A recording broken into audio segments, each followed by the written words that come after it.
दर्शकवृन्द नमस्कार। अन्तत कलाकार सागर लम्साल बरले हाजिरी जवानीमा रिहा भएका छन्। अमेरिकामा अध्ययनरत एक युवतीले बलात्कारको आरोप लगाएपछि अभद्र व्यवहारको कसुरमा पक्राउ परेका कलाकार सागर लम्साल बले शुक्रबार हाजिरी जवानीमा रिहा भएका छन्। उनलाई चैत्र 21 गते पक्राउ गरी 5 दिनको लागि थुनामा राखेर अनुसन्धान गरिएको थियो।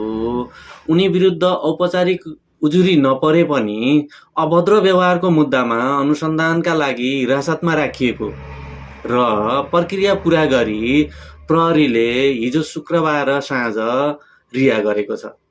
साथीहरू, कुनै पनि कलाकारलाई या कुनै पनि व्यक्तिलाई उजुरी नपरिकन अभद्र व्यवहारको मुद्दा देखाउँदै 5 दिन या 6 दिन या 7 दिन हिरासतमा राखेर अनुसन्धानको लागि चाहिँ हदगडी लगाएर जुन अभद्र भनेर भन्छु मैले, अभद्र व्यवहार देखियो, उसको एउटा इज्जत, मान, प्रतिष्ठा, आजसम्म कमाएको एउटा इज्जत सबै गयो नि माटोमा। यस विषयमा हजुरको धारणा के छ?